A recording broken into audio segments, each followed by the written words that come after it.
Please seat. Thank you.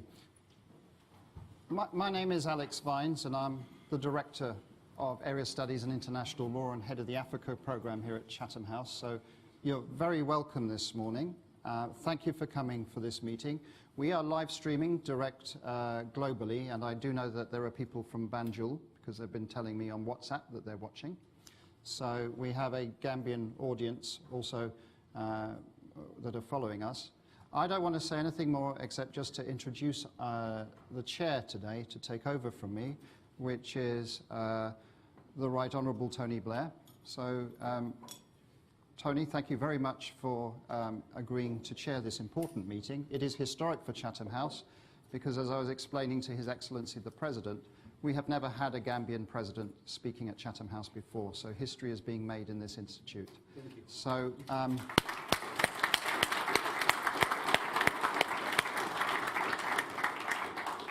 with no more ado, I'll hand over to Mr. Blair to proceed. Thank you very much. Thank you, Alex, and welcome everyone. I'm absolutely honoured to be here with the President of Gambia this morning at Chatham House, and to say these few words of introduction. The President is a remarkable man with a remarkable history. As you will know, after many years of authoritarian rule, democracy was restored in the Gambia. He won the 2016 election. There was then a very difficult passage of time, and he had to go to Senegal, where he was originally sworn in, before eventually and thankfully coming back to the Gambia in early 2017. He is somebody who has put the service of his country at the heart of all that he is wanting to do. We're delighted that actually he spent a few years here in the UK studying, where amongst other things he had the fortune or misfortune to become a strong Arsenal fan, which I think he retains to this day. And obviously the challenges of the Gambia are immense, but he and his ministers have set about it with enormous goodwill and determination. My institute is very proud to work in Banjul with the President's team. We have projects helping with governance challenges in about 13 different African countries. We added the Gambia when the President came to office, and it's a great partnership. It's a country that has, of course, enormous potential, but it does have these immense challenges and difficulties. And what it requires is a period of steady and firm government. I have very great confidence in the President and his team to provide that. And Mr. President, without further ado, I would welcome you to make your remarks. Thank you.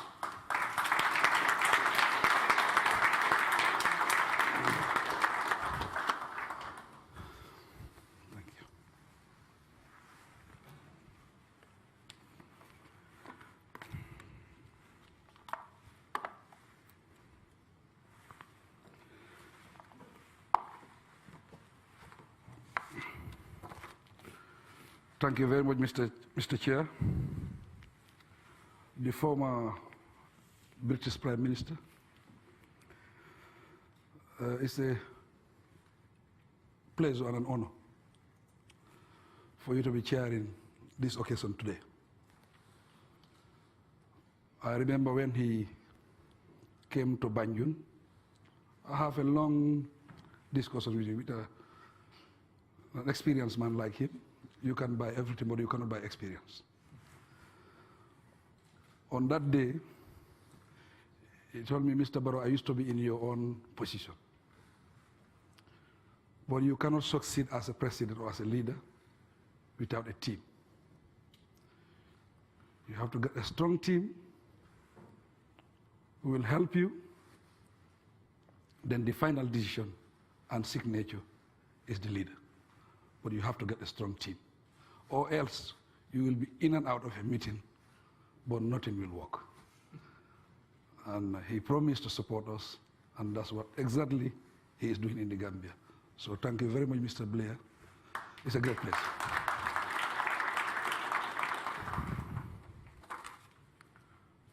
Mr. Chairman, Your Excellencies, Honorable Ministers, members of the Diplomatic Corps, fellow Gambians, distinguished guests, ladies and gentlemen, it is both a pleasure and an honor for me to be invited by Chatham House, an internationally renowned institution, to speak on the topic shaping the Gambia's future, how to build a path to sustainable progress. Mr. Chairman, the economic and political context of the Gambia has been characterized by over 2 decades of dictatorship. The country lost its friends and status in the community of nations and respect as home of human rights in Africa.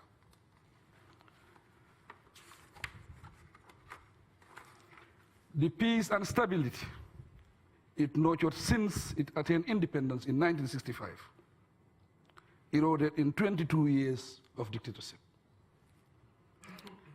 This affected the economy and disintegrated the social fabric of the society. Many of the youth left in search of a better life, in most cases through dangerous means to reach Europe and other parts of the world. The political environment was dangerous for freedom of expression and respect for human rights.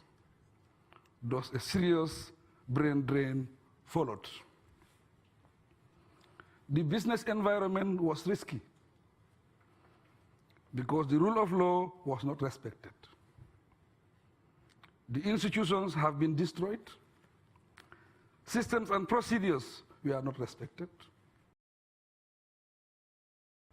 Carefree attitude in the public service.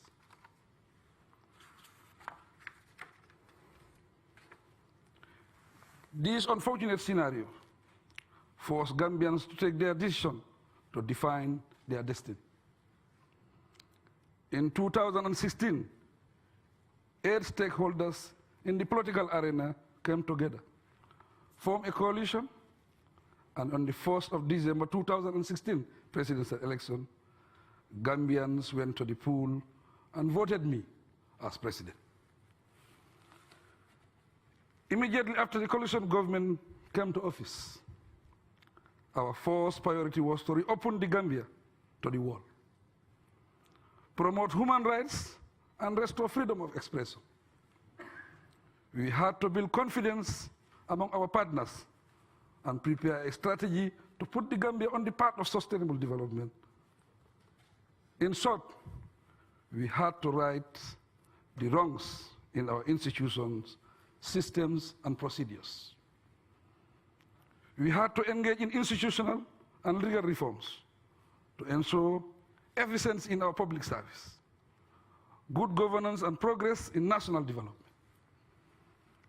My government strategy is now clearly outlined in the National Development Plan 2018-2021.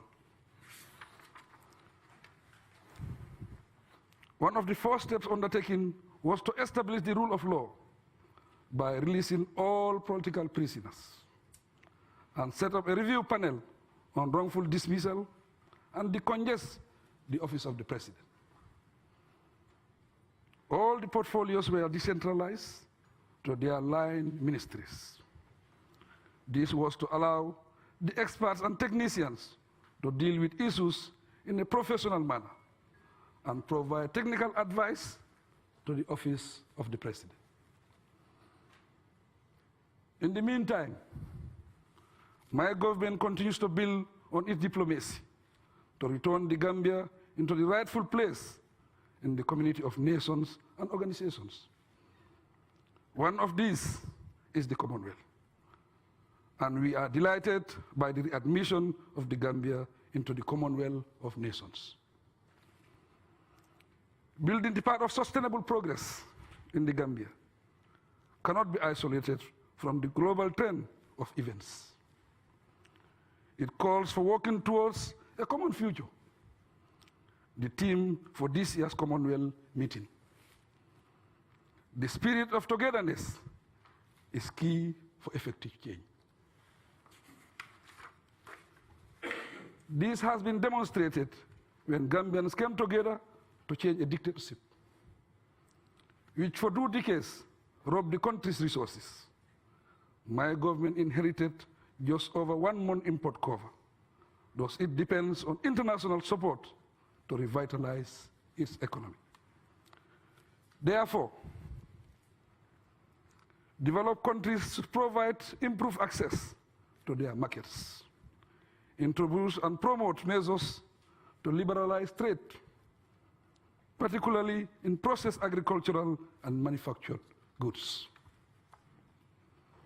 The reality of climate change has subjected our people to abject poverty and driven our youth to illegal migration. To address this unfortunate situation, youth unemployment is a key priority of my government. Youth employment is key priority of my government. Particularly important is their participation in socio-economic activities, training, and entrepreneurship. My government is working to introduce and implement action-oriented measures designed to fight poverty. These measures include effective promotion, trade, and investment. Given their importance and potential in generating employment for the youth and economic growth. Modernize agribusiness, processing and packing of products for the export market will all open the Gambia to regional and global markets. It has the land, water, and human resource to curb hunger and ensure food security. When we came to office, we instantly faced formidable challenges because of domestic and foreign debt and widespread economic mismanagement. Therefore, my government has embarked on the effective implementation of microeconomic policies that are supportive of sustainable development goals. Priority will be given to decentralized economic activities throughout the country. The rational use and allocation of resources have so far been employed without sacrificing the quality and standards of services. Conscious efforts have also been made to strengthen and improve institutional and technical managerial capabilities of public sector agencies and the institutional framework for microeconomic planning and development in full operational. Sector programs and sub-projects have been aligned to the National Development Plan 2018-2021. Special focus is also been given to improving the economic and social status of women. Policy decisions and projects are designed to promote gender equality and women economic empowerment. Efforts have been made towards diversifying the Gambia's economy through agriculture, tourism, and fisheries. This requires knowledge transfer and skills development for the youth and to improve livelihood of rural families. All these are meant to put Gambia on a sure path to sustainable progress. As part of the efforts to promote trade and enhance private sector initiatives designed to increase employment and promote the diversification of the Gambian economy. Specially focused is to put on accelerating the growth of small and medium enterprises. The enabling environment has been created to attract both domestic and foreign direct investment. The initiative includes improvement of the institutional credit support system for small and medium enterprises, as well as improving the regulatory environment for business. Mr. Chairman, my government strategy on education focusing on providing quality of basic education, improving the qualification and quality of teachers, strengthening science and technology in higher education, and developing coherent and sustainable system for technological skills and acquisition and development. Also, improving women's level of education and literacy is part of gender-responsive development where necessary. New schools will be built and existing ones upgraded. Given the importance of ensuring quality health services, due emphasis is put on stabilizing and integrating primary health care system, reducing mortality rates, ascertaining food security, and the provision of safe drinking water. Other activities promote reproductive health rights, and environmental sanitation. My government will also improve the efficiency of hospitals and other health facilities. Mr. Chairman, to be successful in all our endeavors, the Gambia will certainly need the continued goodwill and special assistance of developed countries. In the same vein, I recommend that the international financial institution recognize special circumstances of the Gambia and significantly increase the amount of concessionary loans provided to the country. Mr. Chairman, now that Gambia has been admitted into the Commonwealth of Nations, we can look forward to a strong diversified support from the Commonwealth. Mr. Chairman, the Gambia cannot build the right path to sustainable progress without ensuring that there is peace, stability, and justice. In this regard, my government has embarked on transitional justice for legal and constitutional reform to entrench human rights, peace, justice, freedom of expression, and the rule of law.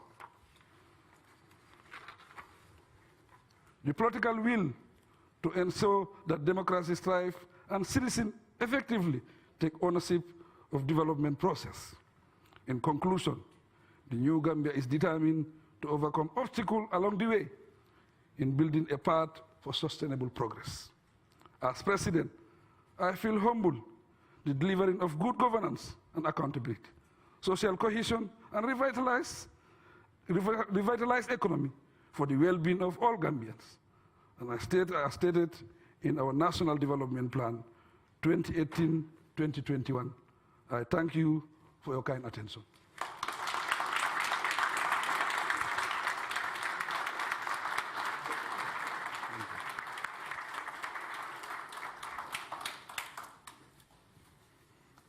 Mr. President, thank you very much indeed.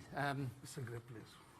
So I'm going to ask a few questions on some of the things you talked about in your speech, and then we'll have some questions from the floor, and also the questions, I think, being live streamed as well. Let me start on there are two types of challenges, obviously. One are the challenges, the political challenges, after all, that the country has been through, and then there's the economic ones as well. But on the political side, I mean, how difficult has it been to try and bring about reconciliation after such a long period of dictatorship? Thank you very much, Mr. Blair.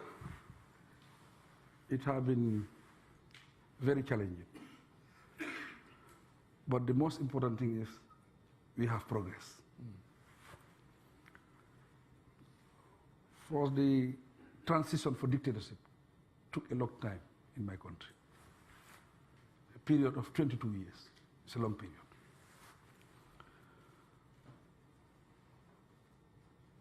Psychologically, we thought that we cannot make the change.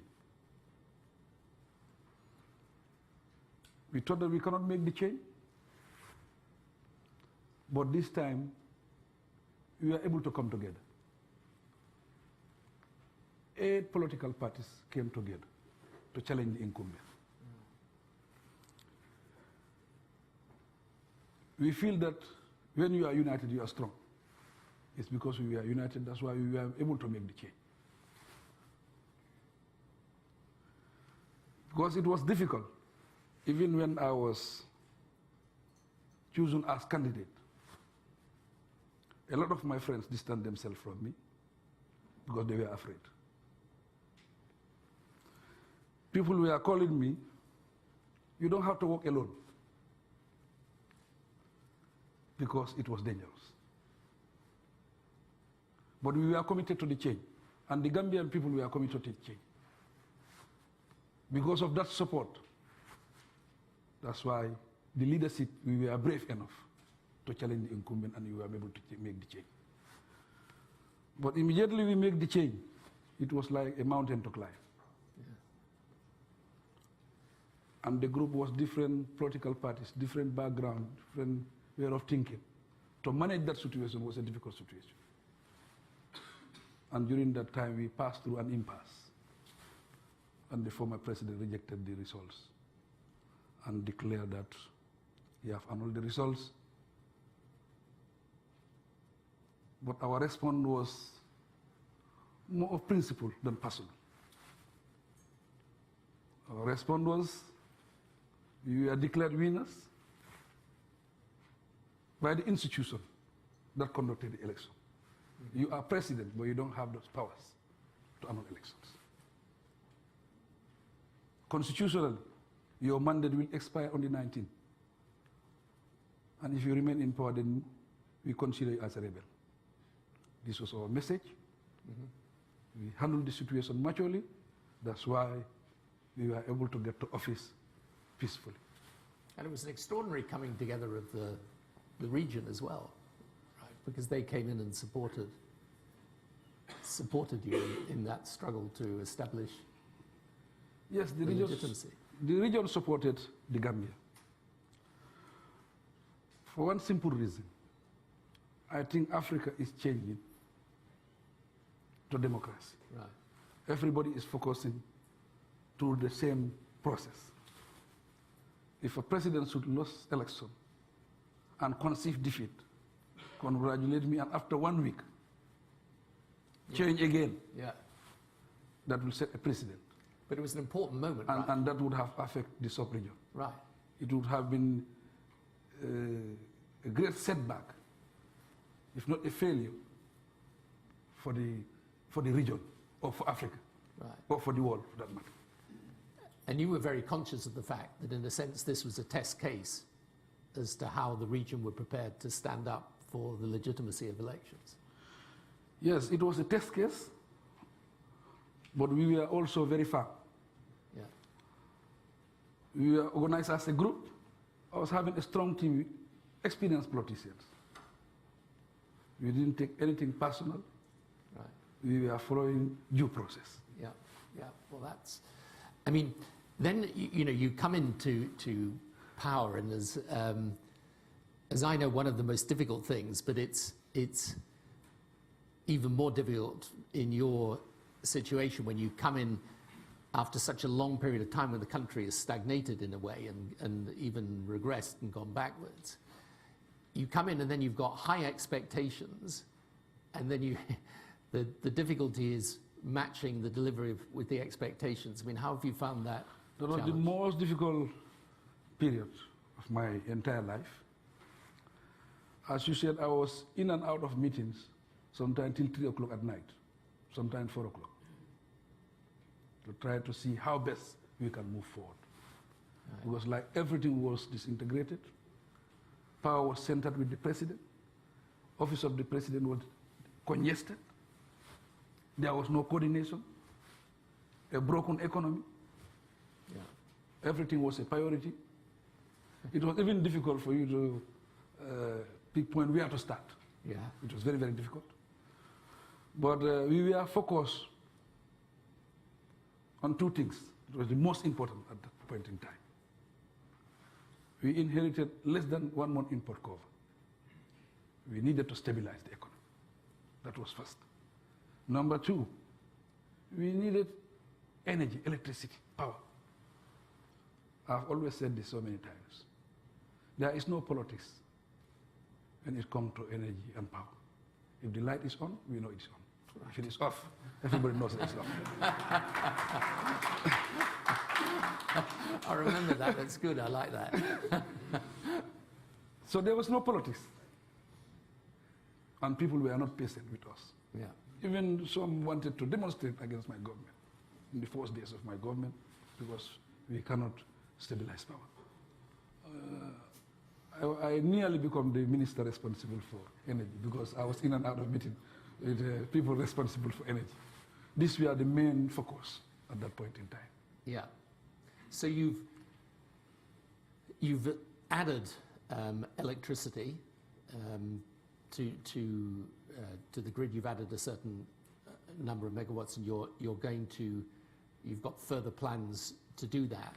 But you're also returning to higher growth this year and next year, and you have your IMF interaction that hopefully will come to fruition. I mean, if you to identify, other than electricity, you know, the 2 or 3 biggest challenges economically that will make a difference to people on the ground, what would they be? As I said, everything is a priority in that country. Our health sector is broken. Our health sector is top in our priority. The education sector, and the most important thing, agriculture. Because that's still the main source of living for most people, yeah. 60 to 75% depend on agriculture. And with climate change, it is affecting our productivity. Now, there's a situation whereby we have to work very hard. We have to be innovative. We have to go into mechanized farming. In that mechanized farming, that's where we need assistance. We have the manpower. We have the water. We have the farm. We have the market. Because we produce 13% and we import 87% for staple food. So we have the market. Right. So it's crazy, really. But we need finance and knowledge. Yeah. Because if you go into irrigation, the destiny is in your own hands. You control it. This is where we need help. And with that, it can make a big difference. Right. It can create a lot of jobs. So you really need the help up front in order to make the investments that allow you then to increase the productivity. And obviously, as you say, I mean, to be in a situation where you've got great agricultural land and you're importing 87%. 87% of what we consume. It's a crazy situation. So you've got Mr. President, you've got the Brussels donor conference, I think is going to be happening in the next month or so. What would be your key message to that conference and to the donor community? I think our message is very, very clear. We have a national development plan, and that national development plan basically covers about 5 priorities for our country. Energy is part of that. Yep.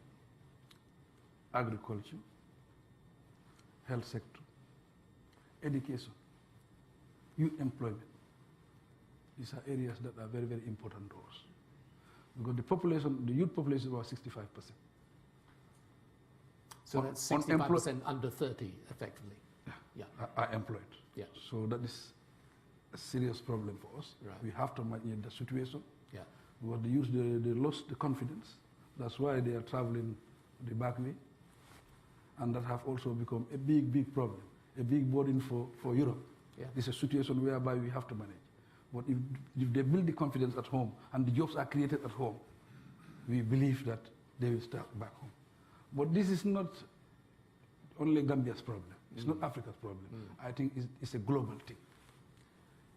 And basically, we all have to take responsibility. We encourage European countries, industrial countries, to invest in Africa. They create the jobs there.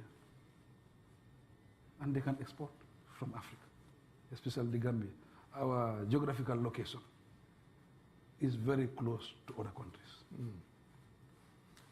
What do you think the best way, because I think it's an interesting point, I mean, what's the best way, do you think, of trying to persuade the Western donor community that this type of assistance is not charity but an investment for their own future? We have to convince them by showing them facts. But these are facts, statistics whereby our consumption, we import 87%. That is a huge market. That's a huge market. And at the same time, these are our priority areas to partner with them, because we are part of all the organizations. And as a democratic country, believe in the rule of law, we need to support to stabilize our countries. Right.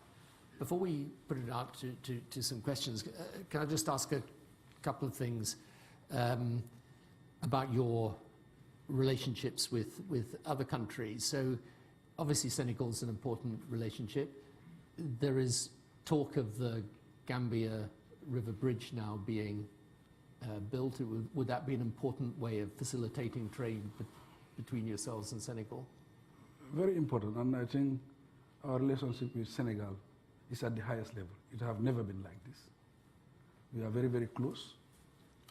And if you look at Senegal and Gambia, we are basically the same country. Because we are surrounded by Senegal. Yeah. It's extraordinary. We are in the middle. It's just like a pregnant woman. You cannot separate her with.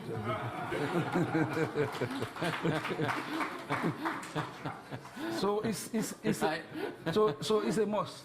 Recently, the Senegalese president was in the Gambia. That's what I told him.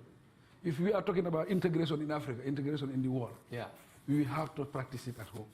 If we are really serious about integration. Right. So Senegal and Gambia is a matter of must that we have to be together. And we have the same people, the same culture, the same everything, basically. I mean, it kind of fits into as well the Africa continental free trade area as well idea that the Africa Union is developing. So actually it's quite a good example of where if you were able to get the right ties with Senegal, that would also, you know, it's not just about getting the ties with the donor community abroad, it's actually with your neighboring country. Neighboring countries is very, very important. I was in that meeting in Kigali. I said it should have come earlier than that. Yeah. But I think because Africa was challenged with a lot of problems, wars, rebellions, coup d'etats. But I think now is the best time because everybody is focused on the same path, that is democracy. Yeah. And if we believe that we cannot succeed as a continent without believing in those principles, then I think it's the right time for us to integrate. And if we integrate, that expands our market. Yeah. To about, I say 10 billion people. Now I think that is big, and I think most of African countries are serious about integration. Good, excellent. Well, I'm going to put some questions out to the audience now. So let's see where we are. So I've got one over here, yes, sir, and then one.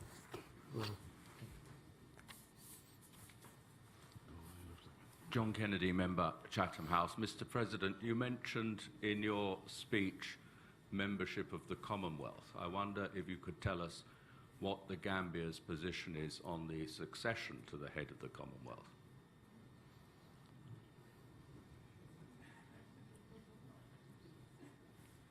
Okay, you want me to come in? Yeah, sure. Okay, I was waiting for you. Thank you very much. I think the success of the Commonwealth is very important to the Gambia. If you talk about the Commonwealth, you are talking about 53 countries globally. And these 53 countries, they have the same background, the same basically culture. We all speak English. And it's within the British Empire.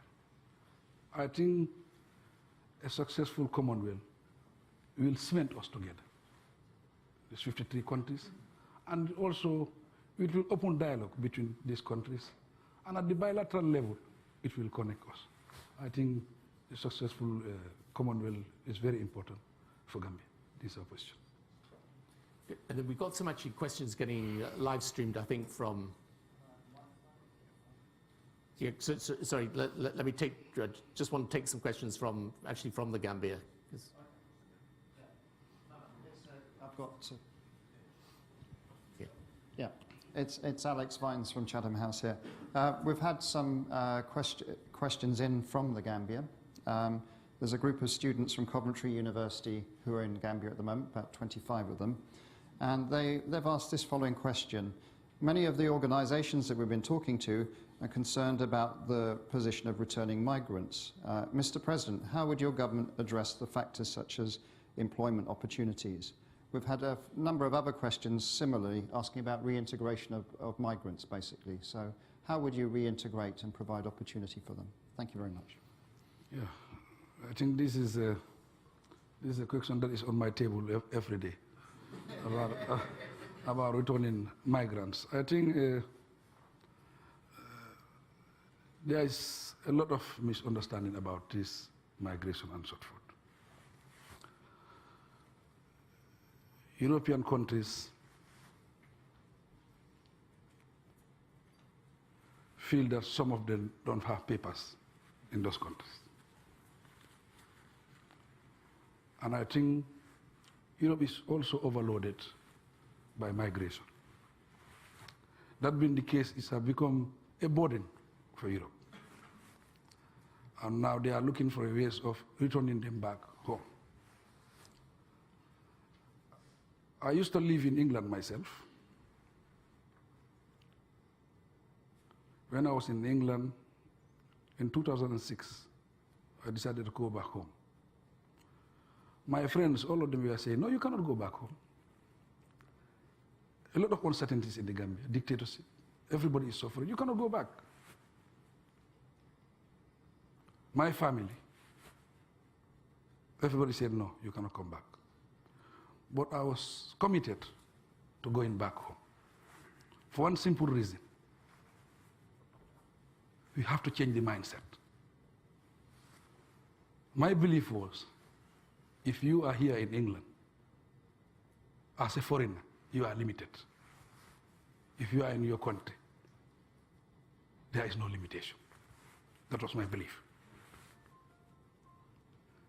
And if you are in your country, and you are innovative, you are creative, you can create something for yourself that can earn you more money than if you are in Europe. When I got home, everybody was like, wow, why did you come back home? I created something for myself. I didn't seek for employment. I started a small business, real estate, property management. My office was 3 meters and 3.5 meters. Like, that was the size of my office when I started. But because of I have that self-belief that I can succeed in my country, along the way, in 5 years or 6 years, I have everything basically, until I have my own headquarters, also. From that business, that's why people trusted me to voted me as president today. So let us have the mindset. Let our people have that kind of self-belief, knowing that if you are home, you are not limited.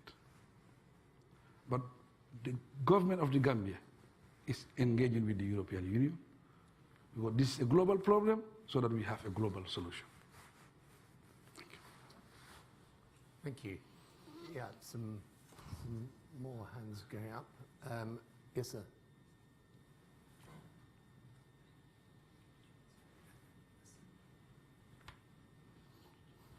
Thank you, Mr. Chairman. Your Excellency, thank you for the beautiful lecture. I am a stakeholder in the Gambia. I used to live in the Gambia. I'm not a Gambian. I'm from the Leiden University. But I'm interested in the plight of the lesbians and gays in your country.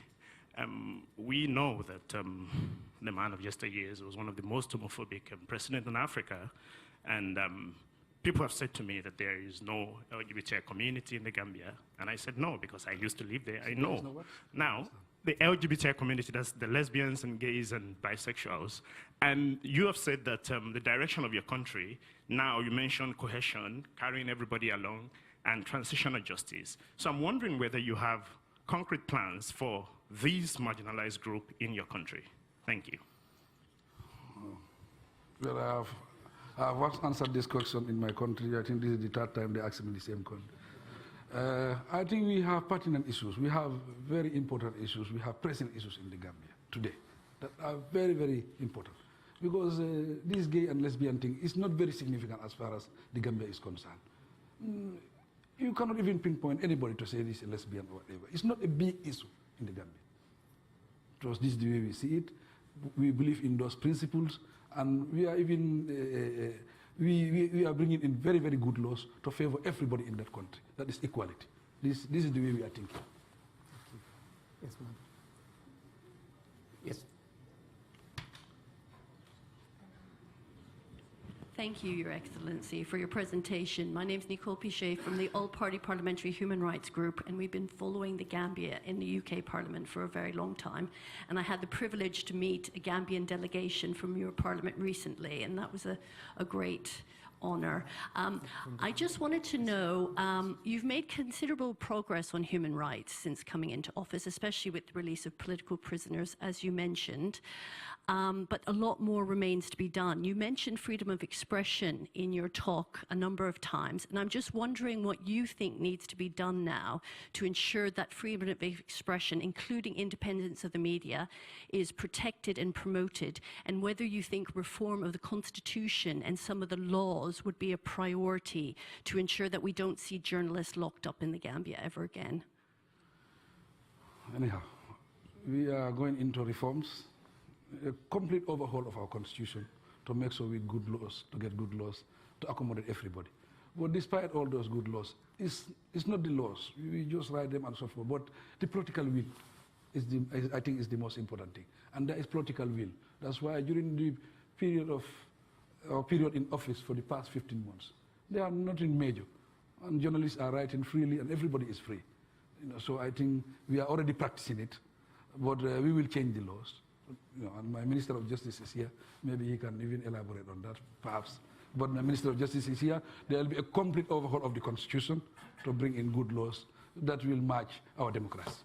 When you first came in, obviously you released the political prisoners, which was, I mean, some of these people have been in jail for a long time, right? A long time. Yeah. Some were in circles, in prison. Right. Very serious. Okay. Yeah. Right there. James Palmer, Omnia Strategy. Mr. President, next year your country's hosting the 14th Islamic Summit on behalf of the Organization of Islamic Cooperation, very prestigious event. How does your government plan on capitalizing on this event? This event is a big event as far as the Gambia is concerned. Gambia is a small country. To host an event like the OIC is very, very important. OIC constitutes about 57 countries. I think this is a great honor for the Gambia to be chosen to host this event. And hosting the event also will bring 57 countries together. That will cement us together. And at the bilateral level is very important for our country. Yeah. Yes, this lady here. Yeah. Yeah. Okay, thank you very much. Hi, my name is Fatima Marais, a Gambian coming by way of DC, now working for an international organization here in London. My question is, and I am absolutely ecstatic that you take energy reform and prioritize it, but where is clean energy on our list of priorities in terms of economic enrichment? Yeah, because of climate change, everybody is going through that direction, and I think that is part of our plan, is part of our roadmap, to have that mixed energy, whereby you have a solar system, wind energy, mix, and I think that will make it also cheaper and affordable. It's part of our roadmap. Yeah, and I think you've actually got some plans on wind, particularly you're in discussion with people about that possibility, and obviously solar. Especially with the donor community and all sort of, they want to help in the wind energy. I mean, is sort of small scale solar out in the rural areas, is that also part of the plan? I think this is one of the things it's that also part people of have the been area discussing. and schools, and hospitals, Yeah. and military barracks. These are all part of the roadmap. Okay, thank you very much. Yeah, we got some more from the Gambia. So I'm trying to make sure that we take some questions actually from. So this is from Mohammed. He didn't give a surname. Mohammed from Banjul. Right. And he's... You'll know him, of course. It's a small country. You all know each other. And Excellency, Mohammed's asking, what would you like to see happening to your predecessor, Mr. Jammeh? Right, well... I think that's the most interesting question. I'll definitely allow you to answer that one. Well, my answer will be, there are a lot of people calling for Jammeh to be prosecuted. But first, basically we contested election based on the principle of democracy and rule of law. We have to follow due process. And we have our commission of inquiries coming up. Truth and reconciliation commissions are also coming up. We will wait for those commissions to finish and then make recommendation. Then that recommendation will dictate this government what will be our next move. But definitely, believing in the rule of law, I think that have made everything clear. If anybody is found wanted, will definitely be prosecuted. And we will make all efforts with the world to come together to see how best we can make that happen. Thank you. Yes, the gentleman there and then this lady here. Mr. President, Nick Morris, the founder of the link between my community of Marlborough and your community of Gunjur, which is, yes. for the last 35 years. My question is, you mentioned your 2018 to 2021 strategic development plan. I wonder how you see, you have clearly a very, very important resource in the form of the diaspora, many of whom are sitting here today. I wonder how the diaspora has been included in your development plan.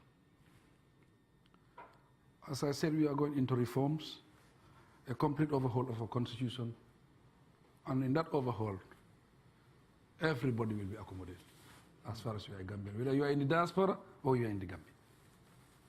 I mean, are you finding with the diaspora, you're managing to bring some people back? Or yeah, we are working with the diaspora, GK partners.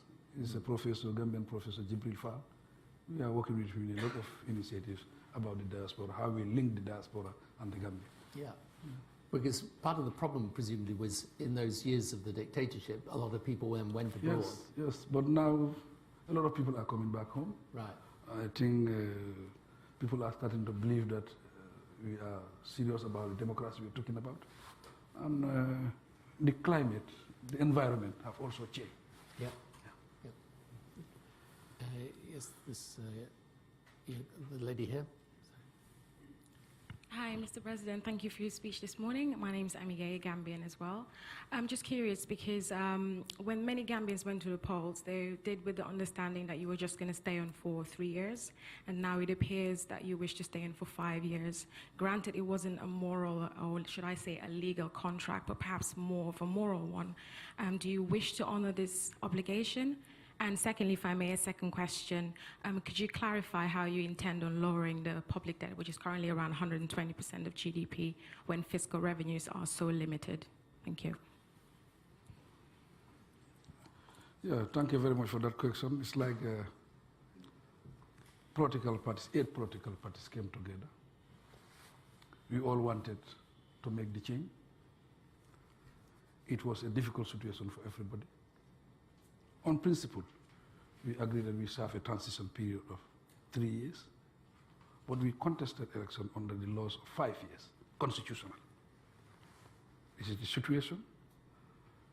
It's now the Gambian people, because there is a lot of debate about this. It's not the period you stay in power, but what you were able to do. That is the most important thing. It's the responsibility of the Gambian people to make that decision. To me, the most important thing is, let Gambia succeed. Thank you.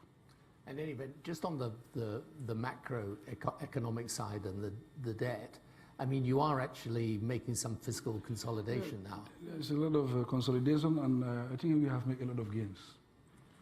Because when we came into power, it was less than 1 month import cover. Today, I can proudly announce that we have 4 months import cover, 4 months plus import cover. Yeah. And borrowing also have gone down. Businesses are now coming up. Yeah. And at the same time, we have cut down costs. Even at the office of the president, we have cut down costs 75%. We're managing with 25%. It's all to see how best we can stabilize our country.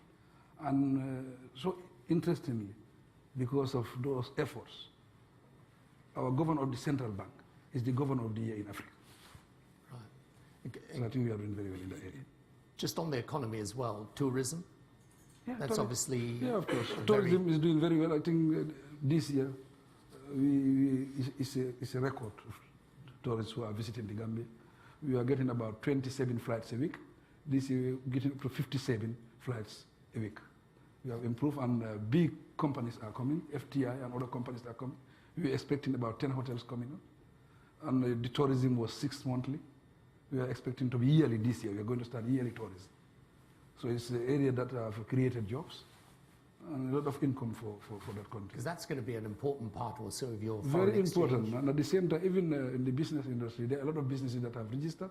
Yeah. The traffic at the ports is very, very high. The port was 12 hours. Now we are running the ports 24 hours. Our income used to be like $500 million, $500 million a month. Right. This year, the record is about 800 million collection. So we have increased our collection at the revenue level by about 40% or so. Right, and your growth rate will be about 3.5% this year and over 4% next year. Yes. So that's bounced back from 2017. So I think we have stabilized, we are on the right path. Right. And I think we are doing very well in that area. Yeah, let me see who else. Yep. So that. Thank you very much. I'm very proud, extremely very happy and delighted to see you, Excellency. Just to recognize you a few years, someone with us in London. Mm-hmm. I'm originally from the Democratic Republic of Congo. Congo, right. And my name is Mr. Okito Tongomo, and very proud to see also the former Prime Ministers. My question is the situation in Congo. See your experience as a member of the diaspora and the Working for Africans, where we see real change coming out from your initiative. Would you take any action to help Congolese during this situation? We got a leader who's now refusing giving assistance to ordinary citizens. And the leader of African, the situation is dramatic. What would be your view and what would be your position for that? Thank you very much. Yeah. Basically, as I said, Africa is going to one direction. The direction is about democracy.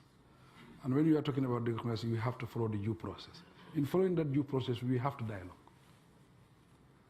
I think Africa should be part of that dialogue to make sure the problem is solved. Because if we didn't dialogue, most of the time it becomes bloody. I think dialogue is the best way forward. Yeah, it's going to be a big problem for sure. Yeah. If you have to, I think you've probably got enough to worry about with the Gambia without taking on the Congo as well. Yes, sir.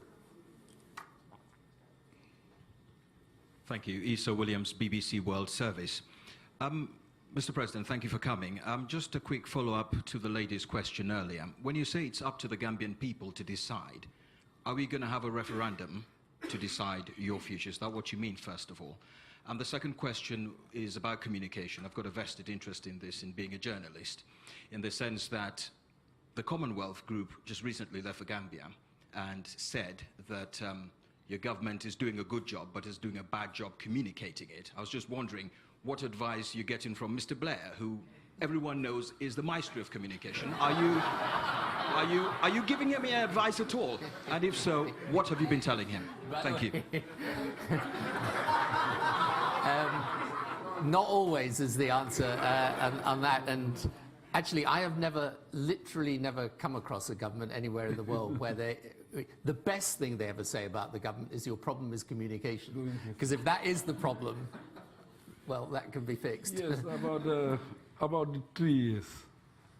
I think the Gambians came together to discuss 3 years. Now it is becoming a debate. I think it's the same Gambian people who will come and discuss the way forward, whether it will be 3 or it will be 5. Communication is a learning process for this government. We are just new in government. We cannot be perfect in everything, but we are doing everything possible to make sure we improve on our communication. If you look at my director of press, she gives press conference every 2 weeks. My minister gives press conferences every month. Myself, every 6 months. The last time I was involved, that was, we call it Media Day. My Media Day was 2 days. I gave 28 interviews and a press conference. I think we are also improving in that area. But now we want to get a communication officer in every ministry. That's what we want to do, so that we link them together, so that we improve in our communication. But it's a learning process for everybody. I think even you people in the diaspora, you are also learning. We are, we are all learning. We cannot be perfect. You know, it will take us time, definitely. Yeah, and it's, I mean, to be frank, the biggest problem you always have is the mismatch between expectation, which runs very, very strong, and you know, the ability of any government to deliver. And this is not a Gambian-specific problem, I can tell you, right around the world. They want everything to happen overnight. Well, it's not natural. possible. People, and especially, by the way, when you've come in as part of a big change in circumstances where there's been, you know, there's been a great pressure of expectation built up. So this is the biggest challenge in government anywhere in the world. We just got time for one final question, which and I'm going to exercise the chair's prerogative on this. So when you look at, you know, the challenges ahead, and you know, as we've seen, there are political challenges from the past. There's the economic challenges in the future. What is your sense of where Africa stands today? Because I think one of the themes that's kind of run throughout this discussion today is the degree to which what happened in the Gambia and what is happening now is kind of representative of what the challenge of Africa is. You know, it's got to overcome the politics of the past that's often been, frankly, very troubled, difficult, and divisive, and it's got to be capable of delivering enough actual change on the ground for the people that they hold with the new politics. Because, you know, in the end, people don't, you know, my experience from the work we do around the world is that people in the end, they can't live on politics. Okay, in the end, what they live on is jobs, you know, security, having enough to eat. So how do you see this in the African context? I think the biggest challenge in Africa today is poverty and employment. I think these are the biggest challenges. And I think those biggest challenges, Africa coming together as a force, I think that will also help in those areas. Africa communicating, and also Africa educating its people, building capacity. I think this will help in that area. Because the people must be educated. We must educate our people. And do you feel, just one final thing, that Africa today, Africa Union as an institution, but Africa as a group of countries, do you feel they've got a greater sense of unity today than in the past? Of course, yes. There's no doubt about that. Africa is united today more than before. Because if you look at our own case, it was unanimous. The ECOWAS label, the AU, the UN, so it was unanimous. It's very difficult for you to get that in Africa in previous days. Because during those Cold Wars, as I said, there are a lot of challenges. So these were things that were happening in Africa. We are united today than before. Right. Well, it's a great lesson that it's important for countries on a continent to come together, form a union. And so anyway, Mr. President, thank you so much. It's been absolutely fantastic. Thank you.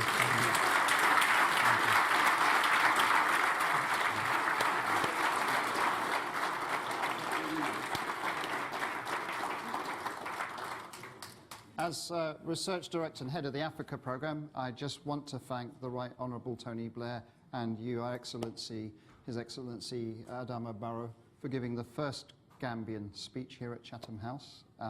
And thank you to the audience, both of those who are live streaming from Gambia and beyond, but also you in the room, for the professional questions and the good discussion that we've had this morning. Thank you very much. The final thing is, please could you stay seated so that our two guests here can leave. You might have thought that the President had some tough questions now. I will let you into a secret. He is going to be interviewed right now by BBC Hard Talk. So we were just warming him up. Thank you very much.